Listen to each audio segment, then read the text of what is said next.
ಮಂಗಳೂರಿನ ಮೀನಿನ ವ್ಯಾಪಾರಿ ಆರಿಫ್ ಅವರ ಬರ್ಬರ ಹತ್ಯೆಯಾಗಿ 5 ದಿನಗಳು ಕಳೆಯಿತು. ಪ್ರಕರಣದ ತನಿಖೆಯನ್ನು ಉಳ್ಳಾಲ ಪೊಲೀಸರಿಂದ CCB ACP ಅವರಿಗೆ ವರ್ಗಾಯಿಸಲಾಯಿತು. CCB ಪೊಲೀಸರ 2 ತಂಡಗಳು ಆರೋಪಿಗಳ ಪತ್ತೆಗೆ ಬೆಂಗಳೂರು ಮತ್ತು ಮಂಗಳೂರಿನ ಹೊರವಲಯದ ಫೈಸಲ್ ನಗರದಲ್ಲಿ ಬೀಡು ಬಿಟ್ಟಿದೆ. ಇವತ್ತಿನ ತನಕ ಒಬ್ಬನೇ ಒಬ್ಬ ಆರೋಪಿಯ ಪತ್ತೆ ಹಚ್ಚಲು ಸಾಧ್ಯವಾಗಿಲ್ಲ. ಈಗಾಗಲೇ ಪೊಲೀಸರು ಹತ್ಯೆಯಲ್ಲಿ ನೇರವಾಗಿ ಭಾಗಿಯಾಗಿರುವಂತಹ 6 ಮಂದಿ ಆರೋಪಿಗಳನ್ನು ಗುರುತಿಸಿದ್ದಾರೆ. ಆರೋಪಿಗಳಿಗೆ ಕಾರನ್ನು ಒದಗಿಸಿದಂತಹ ಉಳ್ಳಾಲದ ಇಮ್ರಾನ್ ಎಂಬಾತನನ್ನು ವಶಕ್ಕೆ ಪಡೆದುಕೊಂಡಿದ್ದಾರೆ. ಕಾರಿನ ಮಾಲೀಕನನ್ನು ವಿಚಾರಣೆ ನಡೆಸಿ ಕಳುಹಿಸಿ ಕೊಟ್ಟಿದ್ದಾರೆ. ಈ ಮಧ್ಯೆ ಈ ಹತ್ಯೆ ಪ್ರಕರಣದಲ್ಲಿ ಮತ್ತು ಕೆಲವು ಹೆಸರುಗಳು ಕೇಳಿ ಬರ್ತಾ ಇದೆ.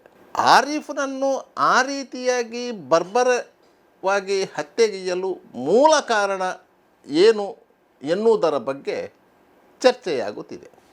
ಯಾಕಂತ ಹೇಳಿದರೆ ಆರಿಫು ರೌಡಿ ಅಲ್ಲ, ಆದರೆ ಕೆಲವೊಂದು ಕ್ರಿಮಿನಲ್ ಪ್ರಕರಣಗಳ ಹಿನ್ನೆಲೆಯಲ್ಲಿ ಆತನ ಮೇಲೆ ರೌಡಿ ಶೀಟ್ ತೆರೆಯಲಾಗಿದೆ. ಆತನ 18ನೇ ವಯಸ್ಸಿನಲ್ಲಿ ಸಂಭವಿಸಿದಂತಹ ಒಂದು ಘಟನೆ ಹಿನ್ನೆಲೆಯಲ್ಲಿ ಬಂದರು ಪೊಲೀಸ್ ಠಾಣೆಯಲ್ಲಿ ಕೇಸು ದಾಖಲಾಗಿದೆ. ತದನಂತರ ಆತನ ವಿರುದ್ಧ ದಾಖಲಾಗಿರುವಂತಹ ಪ್ರಕರಣಗಳು ಬಂದರಿನ ಧಕ್ಕೆಯಲ್ಲಿ ಮೀನು ವ್ಯವಹಾರಕ್ಕೆ ಸಂಬಂಧಿಸಿದಂತಹ ಮಾತಿನ ಚಕಮಕಿ, ಹೊಡೆದಾಟ ಈ ರೀತಿಯ ಪ್ರಕರಣಗಳೇ ಹೊರತು ಆತ ರೌಡಿ ಅಲ್ಲ.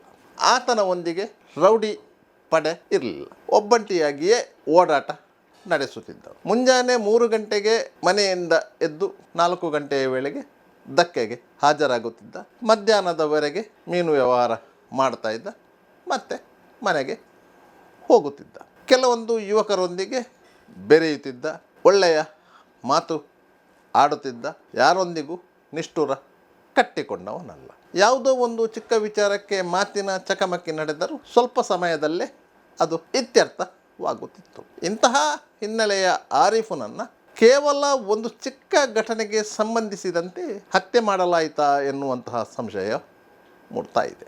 ಆರಿಫ್ ಹಣಕಾಸಿನ ವ್ಯವಹಾರ ಮಾಡುತ್ತಿದ್ದ ಎನ್ನುವಂತಹ ಮಾತುಗಳೂ ಇದೆ. ಆದರೆ ಆತ ನೇರವಾಗಿ ಹಣಕಾಸಿನ ವ್ಯವಹಾರ ಮಾಡ್ತಾ ಇರಲಿಲ್ಲ. ಆತನಿಗೆ ಬರಬೇಕಾದ ಹಣವನ್ನು ಕೇಳ್ತಾ ಇದ್ದ. ಈ ಸಂದರ್ಭದಲ್ಲಿ ಮಧ್ಯಪ್ರವೇಶಿಸಿದಂತಹ ಟೊಪ್ಪಿ ನೌಫಾಲ್ಗೂ ಆತನಿಗೂ ಮಾತಿನ ಚಕಮಕಿ ನಡೆದಿದೆ. ಈ ಹಿನ್ನೆಲೆಯಲ್ಲಿ ಟೊಪ್ಪಿ ನೌಫಾಲ್ ಮತ್ತು ಇತರರು ಆತನ ಮೇಲೆ ಹಲ್ಲೆ ನಡೆಸಿದರು. ಇದು 2022ರಲ್ಲಿ ನಡೆದ ಘಟನೆ. ಅದರಲ್ಲಿ ಪ್ರಾಣಾಪಾಯದಿಂದ ಆರಿಫು ಪಾರಾಗಿದ್ದ. ಈ ಪ್ರಕರಣವು ವಿಚಾರಣೆಗೆ ಬರುವ ಹಂತದಲ್ಲಿದೆ. ಈ ಬಗ್ಗೆಯೂ ಅವರ ಸ್ನೇಹಿತರ ಮಧ್ಯೆ ಒಂದು ಮಾತುಕತೆಗಳು ನಡೆಯುತ್ತಿತ್ತು. ಅದಕ್ಕೆ ಆರಿಫು ಒಪ್ತಾ ಇರಲಿಲ್ಲ ಎನ್ನುವ ಮಾತುಗಳು ಇತ್ತು. ಯಾಕಂತ ಹೇಳಿದರೆ ಆವತ್ತು ಆರಿಫನ ಮೇಲೆ ಹಲ್ಲೆ ನಡೆಸಲು ಯತ್ನಿಸಿದ್ದ 7 ಮಂದಿಯ ತಂಡದ ಎಲ್ಲರ ಮುಖ ಪರಿಚಯ ಆರಿಫಿಗೆ ಇತ್ತು. ಎಲ್ಲರ ಬಗ್ಗೆಯೂ ಆರಿಫು ಕಂಪ್ಲೇಂಟು ಕೊಟ್ಟಿದ್ದ. ಒಂದು ವೇಳೆ ಆ ಪ್ರಕರಣ ನ್ಯಾಯಾಲಯದಲ್ಲಿ ವಿಚಾರಣೆಗೆ ಬಂದು ಆರೋಪಿ ಕಟಕಟೆಯಲ್ಲಿ ನಿಂತಿರುವಂತಹ ಎಲ್ಲ ಆರೋಪಿಗಳನ್ನು ಆರಿಫು ನ್ಯಾಯಾಧೀಶರ ಮುಂದೆ ಗುರುತು ಹಿಡಿದರೆ ಅಷ್ಟೂ ಆರೋಪಿಗಳಿಗೆ ಕಠಿಣ ಶಿಕ್ಷೆ ಆಗುವಂಥ ಸಾಧ್ಯತೆಗಳಿತ್ತು. ಆದ್ದರಿಂದ ಅದನ್ನು ರಾಜಿಯಲ್ಲಿ ಇತ್ಯರ್ಥಪಡಿಸಬೇಕು ನ್ಯಾಯಾಲಯದಿಂದ ಹೊರಗೆ ಎನ್ನುವಂಥ ಮಾತುಕತೆಗಳು ನಡೆಯಿತು.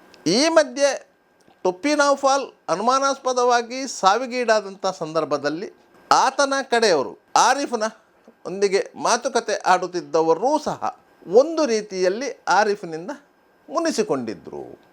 ಈ ಕಾರಣಕ್ಕಾಗಿಯೇ ಆರಿಫನನ್ನು ಕೊಲೆಗೈಯಲು ತೀರ್ಮಾನಿಸಿದರು ಎನ್ನುವುದು ಸ್ಪಷ್ಟವಾಗುತ್ತಿದೆ. ಆರಿಫನ ಹತ್ಯೆಗೆ ಕೆಲವು ದಿನಗಳ ಹಿಂದೆಯೇ ಸಿದ್ಧತೆ ನಡೆಸಲಾಗಿತ್ತು. ಈ ಬಗ್ಗೆ ಕೆಲವೊಂದು ಮಾಹಿತಿಗಳು ಪೊಲೀಸ್ ಬಾತ್ಮೀದಾರರ ಮೂಲಕ ಪೊಲೀಸ್ ಇಲಾಖೆಗೂ ತಲುಪಿತ್ತು. ನಿರ್ದಿಷ್ಟವಾಗಿ ಆರಿಫನನ್ನೇ ಕೊಲ್ತಾರೆ ಎನ್ನುವುದು ಗೊತ್ತಿರಲಿಲ್ಲ. ಬದಲಾಗಿ ಬಜಾಲ್ ಫೈಸಲ್ ನಗರದ ಓರ್ವನನ್ನು ಮತ್ತು ಇನ್ನೋರ್ವನನ್ನು ಕೊಲೆ ಮಾಡುವಂತಹ ಒಂದು ಸಂಚು ನಡೀತಿದೆ ಎನ್ನುವಂತಹ ಮಾಹಿತಿಗಳು ಲಭ್ಯವಾಗ್ತಾ ಇತ್ತು. ಆದರೆ ಪೊಲೀಸರು ಇದನ್ನು ಅಷ್ಟೊಂದು ಸೀರಿಯಸ್ ಆಗಿ ತೆಗೆದುಕೊಂಡಿರಲಿಲ್ಲ. ಮುಸ್ಲಿಂ ಸಮುದಾಯದ ಕೆಲವು ಯುವಕರ ಮಧ್ಯೆ ನಡೆಯುವಂತಹ ಕೆಲವೊಂದು ಮಾತುಕತೆಗಳು ಕೇವಲ ಮಾತುಕತೆಗಳಾಗಿಯೇ ಮುಗಿದು ಹೋಗ್ತದೆ. ಅದು ಕಾರ್ಯರೂಪಕ್ಕೆ ಬರುವುದು ಅಪರೂಪದಲ್ಲಿ ಅಪರೂಪ. ಆದ್ದರಿಂದಲೂ ಪೊಲೀಸರು ಇದನ್ನು ಸೀರಿಯಸ್ ಆಗಿ ತೆಗೆದುಕೊಂಡಿರಲಿಲ್ಲ. ಮಂಗಳೂರು ಪೊಲೀಸ್ ಆಯುಕ್ತ ಸುಧೀರ್ ಕುಮಾರ್ ರೆಡ್ಡಿಯವರ ನೇತೃತ್ವದಲ್ಲಿ CCB ಪೊಲೀಸರು ಮತ್ತು ಕಮಿಷನರೇಟ್ ವ್ಯಾಪ್ತಿಯ ಎಲ್ಲ ಪೊಲೀಸ್ ಅಧಿಕಾರಿಗಳು ಕೇವಲ ಸಿಂಗಲ್ ಎಜೆಂಡಾ ಇಟ್ಟುಕೊಂಡು ಕಾರ್ಯಾಚರಣೆ ನಡೆಸಿದರು. ಅವರ ಮುಖ್ಯ ಉದ್ದೇಶ ಇದ್ದದ್ದು ಮಂಗಳೂರು ಕಮಿಷನರೇಟ್ ವ್ಯಾಪ್ತಿಯನ್ನು ಡ್ರಗ್ಸ್ ಮುಕ್ತ ಮಾಡಬೇಕು ಎನ್ನುವುದಾಗಿತ್ತು. ಆ ನಿಟ್ಟಿನಲ್ಲಿಯೇ ಪೊಲೀಸರು ದಿನದ 24 ಗಂಟೆಯೂ ಕರ್ತವ್ಯದಲ್ಲಿ ನಿರತರಾಗಿದ್ದರು. ಆದ್ದರಿಂದ ಅದಕ್ಕಿಂತ ಹೊರತಾಗಿ ಬೇರೆ ಏನು ಆ್ಯಕ್ಟಿವಿಟೀಸ್ಗಳು ನಡೀತಿದೆ ಎನ್ನುವುದರ ಬಗ್ಗೆ ಅಷ್ಟೊಂದು ಗಮನ ಹರಿಸುತ್ತಿರಲಿಲ್ಲ. ಇಂತಹ ಸಂದರ್ಭದಲ್ಲಿಯೇ ಅದೇ ಜಾಲದಲ್ಲಿ ಒಳಗೊಂಡಿದ್ದಂತಹ ಕೆಲವರು ಸೇರಿಕೊಂಡು ಹಳೆಯ ದ್ವೇಷದ ಹಿನ್ನೆಲೆಯಲ್ಲಿ ಹಾರಿಫ್ನನ್ನು ಕೊಲೆಗೈಯಲು ನಿರ್ಧರಿಸಿದ್ದರು ಎನ್ನುವುದಂತೂ ಸ್ಪಷ್ಟವಾಗಿದೆ. 3 ದಿನಗಳ ಮೊದಲೇ ಅದಕ್ಕೆ ಸಂಬಂಧಿತ ಕಾರ್ಯಾಚರಣೆ ಆರಂಭವಾಗಿತ್ತು. ಕೇರಳದಿಂದ ಇನ್ನೋವಾ ಕಾರನ್ನು ಬಾಡಿಗೆಗೆ ಪಡೆಯಲಾಗಿತ್ತು. 1-2 ಬಾರಿ ಟ್ರಯಲ್ ನಡೆದಿತ್ತು. ಕೊನೆಗೆ ಮಾರ್ಚ್ 27ರಂದು ಮುಂಜಾನೆ ಮುಹೂರ್ತ ನಿಗದಿಯಾಗಿತ್ತು. ಆವತ್ತು ಆರಿಫ್ನನ್ನು ಕೊಲೆ ಮಾಡಲಾಯಿತು. ಆರಿಫ್ನನ್ನು ಕೊಲೆಗೈದ ನಂತರ ತಂಡ ನೇರವಾಗಿ ಹೋಗಿರುವುದು ಉಪ್ಪಿನಂಗಡಿಗೆ. ಅಲ್ಲಿಂದ ಕಾರನ್ನು ಬುಡೋಳಿಯಲ್ಲಿ ತೊರೆದಿದ್ದರು. ಉಪ್ಪಿನಂಗಡಿಯಿಂದ ಬೆಂಗಳೂರಿಗೆ ಹೋಗಿದೆ. ಬೆಂಗಳೂರಿನಲ್ಲಿಯೂ ಸಹ ಈ ತಂಡಕ್ಕೆ ಸಹಾನುಭೂತಿ ಹೊಂದಿದ್ದಂಥ ಕೆಲವು ಉದ್ಯಮಿಗಳು ಇದ್ದಾರೆ. ಅವರ ನೆರವನ್ನು ಪಡೆದುಕೊಂಡು ಅಲ್ಲಿ ದಿನದಿಂದ ದಿನಕ್ಕೆ ಬೇರೆ ಬೇರೆ ಐಡೌಟುಗಳಲ್ಲಿ ಇದ್ದಾರೆ ಎನ್ನುವಂಥ ಮಾಹಿತಿ ಇದೆ.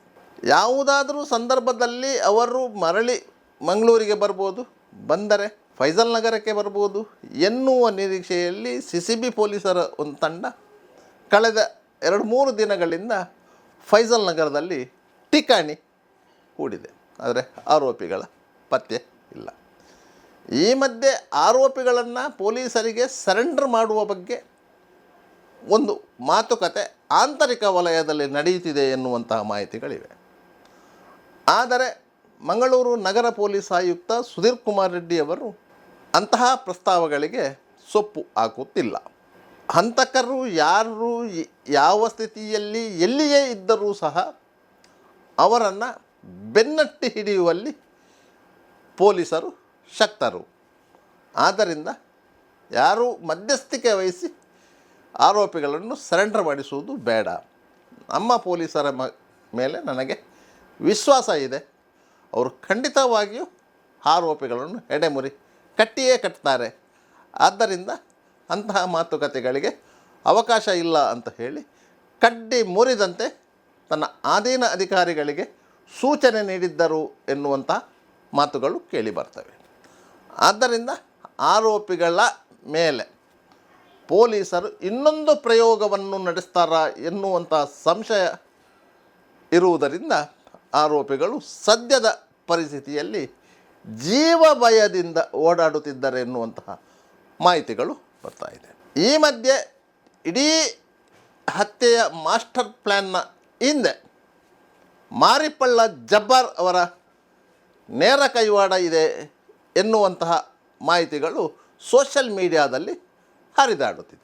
ಕೆಲವು ತಿಂಗಳ ಹಿಂದೆ ಅನುಮಾನಾಸ್ಪದವಾಗಿ ಮೃತಪಟ್ಟಂತಹ ಟೊಪ್ಪಿ ನೌಫಾಲ್ ಮಾರಿಪಳ್ಳ ಜಬ್ಬಾರ್ ಅವರೊಂದಿಗೆ ಗುರುತಿಸಿಕೊಟ್ಟಿತ್ತು. ಆತ ಸಾವಿಗೀಡಾದಂಥ ಸಂದರ್ಭದಲ್ಲಿ ಜಬ್ಬಾರ್ ಅವರು ಸೌದಿಯಲ್ಲಿದ್ದರು. ಅಲ್ಲಿ ಜಬ್ಬಾರ್ ಅವರ ಮಗ ವ್ಯವಹಾರ ಮಾಡ್ತಾಯಿದ್ದಾನೆ. ಹಾಗೆ ಅಲ್ಲಿಗೆ ಹೋದವರು ಅಲ್ಲಿಯೇ ಇದ್ದರು. ನೌಫಾಲ್ ಅನುಮಾನಾಸ್ಪದವಾಗಿ ಮೃತಪಟ್ಟಿದ್ದಾನೆ ಎಂದು ಮಾಹಿತಿ ಸಿಕ್ಕ ಕೂಡಲೇ ಅವರು ಸೌದಿಯಿಂದ ಬಂದಿದ್ದರು. ನೇರವಾಗಿ ಮಂಜೇಶ್ವರ ಪೊಲೀಸ್ ಠಾಣೆಗೆ ಹೋಗಿದ್ದರು. ನೌಫಾಲ್ ಹತ್ಯೆಯಲ್ಲಿ ನಮಗೆ ಸಂಶಯ ಇದೆ, ಆತನನ್ನು ಉಪಾಯದಿಂದ ಕರೆದುಕೊಂಡು ಬಂದು ಇಲ್ಲಿ ಹತ್ಯೆ ಮಾಡಲಾಗಿದೆ ಎನ್ನುವಂಥ ಆರೋಪವನ್ನು ಹೊರಿಸಿ ನೌಫಾಲ್ನ ಮೃತದೇಹದ ಎಲ್ಲ ಪೊಲೀಸ್ ತನಿಖೆ ಮುಗಿದ ಬಳಿಕ ಹೃದಯವನ್ನು ಕಣ್ಣೂರು ಮಸೀದಿಗೆ ತರಲಾಗಿತ್ತು. ಅಲ್ಲಿ ಸೇರಿದಂತಹ ಜನ ಆ ನಡುರಾತ್ರಿಯಲ್ಲಿಯೂ ಅಚ್ಚರಿಯನ್ನು ಉಂಟು ಮಾಡಿತ್ತು. ಯಾಕಂದರೆ ಸುಮಾರು ಒಂದು 3,000-5,000 ಮಂದಿ ಆ ಮೃತದೇಹದ ದರ್ಶನಕ್ಕಾಗಿ ಕಾದಿದ್ದರು. ಆ ಸಂದರ್ಭದಲ್ಲಿ ಅದರೆಲ್ಲರ ಉಸ್ತುವಾರಿಯನ್ನು ವಹಿಸಿಕೊಂಡಿದ್ದುದು ಮರಿಪ್ಪಳ್ಳ ಜಬ್ಬಾರ್ ಅವರೇ. ನೌಫಾಲ್ ಜಬ್ಬಾರ್ ಅವರೊಂದಿಗೆ ಅತ್ಯಂತ ಆತ್ಮೀಯನಾಗಿದ್ದವನು ಮತ್ತು ಆತನ ಸಾವು ಅವರನ್ನು ಕಂಗೆಡಿಸಿತ್ತು ಎನ್ನುವುದನ್ನು ಸಹ ಹೇಳುವವರು ಇದ್ದಾರೆ. ಈ ಹಿನ್ನೆಲೆಯಲ್ಲಿ ನೌಫಾಲ್ನೊಂದಿಗೆ ವೈರತ್ವವನ್ನು ಹೊಂದಿದ್ದಂತಹ ಆರಿಫ್ನ ಹತ್ಯೆಯಲ್ಲಿ ಜಬ್ಬಾರ್ ಅವರ ಕೈವಾಡವು ಇದೆ ಎನ್ನುವಂಥ ಮಾತುಗಳು ಇವೆ. ಪೊಲೀಸರು ಆ ಬಗ್ಗೆಯೂ ತನಿಖೆಯನ್ನು ಕೇಂದ್ರೀಕರಿಸಿದ್ದಾರೆ.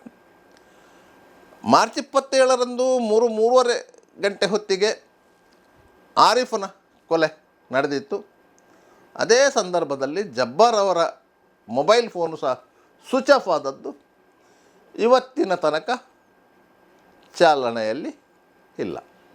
ಆದ್ದರಿಂದ ಜಬ್ಬಾರ್ ಅವರು ಈ ಹತ್ಯೆ ಹಿಂದೆ ಇದ್ದಾರೆ ಎಂದು ಸೋಷಿಯಲ್ ಮೀಡಿಯಾದಲ್ಲಿ ಹರಿದಾಡ್ತಾ ಇದೆ. ಇದೇ ರೀತಿ ತಲ್ಲತ್ ಮತ್ತೊಬ್ಬ ಕ್ರಿಮಿನಲ್ ಕೆಲವು ಸಮಯಗಳ ಹಿಂದೆ ಅಂಕೋಲದ ಹಣದರೋಡೆ ಪ್ರಕರಣದಲ್ಲಿ ಜೈಲಲ್ಲಿದ್ದು ನಂತರ ಬಿಡುಗಡೆಗೊಂಡವನು. ಮಂಗಳೂರು ನಗರದಲ್ಲಿ ಪೊಲೀಸ್ ಕಾರ್ಯಾಚರಣೆ ತೀವ್ರಗೊಂಡಂತಹ ಸಂದರ್ಭದಲ್ಲಿ ಬೆಂಗಳೂರಿಗೆ ಹೋಗಿ ಸೆಟ್ಲ್ ಆಗಿದ್ದಾನೆ ಎನ್ನುವಂಥ ಮಾಹಿತಿಗಳು ಇದೆ. ಆತನ ಕೈವಾಡವು ಈ ಕೃತ್ಯದಲ್ಲಿ ನೇರವಾಗಿ ಅಲ್ಲದಿದ್ದರೂ ಪರೋಕ್ಷವಾಗಿ ಇದೆ ಎನ್ನುವುದನ್ನು ಪೊಲೀಸರು ಕಂಡುಕೊಂಡಿದ್ದಾರೆ. ಆತನ ಚಟುವಟಿಕೆಗಳ ಮೇಲೆಯೂ ಪೊಲೀಸರ ಕಣ್ಣು ಇದೆ. ಆದ್ದರಿಂದ ತಲ್ಲತ್ ಮತ್ತು ಮರಿಪ್ಪಳ್ಳ ಜಬ್ಬಾರ್ ಇವರಿಬ್ಬರ ಹಿಂದೆ ಪೊಲೀಸರ ನೆರಳು ಬಿದ್ದಿದೆ. ಜೊತೆಗೆ ಉಳಿದ 6 ಮಂದಿ ಆರೋಪಿಗಳು ಬೆಂಗಳೂರಿನಲ್ಲಿ ಇದ್ದಾರೆ ಎನ್ನುವಂಥ ಮಾಹಿತಿಗಳೇ. ಅದರಲ್ಲಿ ಕೆಲವರು ಮೈಸೂರಿಗೆ ಹೋಗಿದ್ದಾರಂತಲೂ ಮಾಹಿತಿಗಳಿವೆ. ಒಟ್ಟಾರೆಯಾಗಿ ಪೊಲೀಸರ ತಂಡ ನಿದ್ದೆ ಬಿಟ್ಟು ಹಂತಕರ ಬೆನ್ನಿಗೆ ಬಿದ್ದಿದೆ.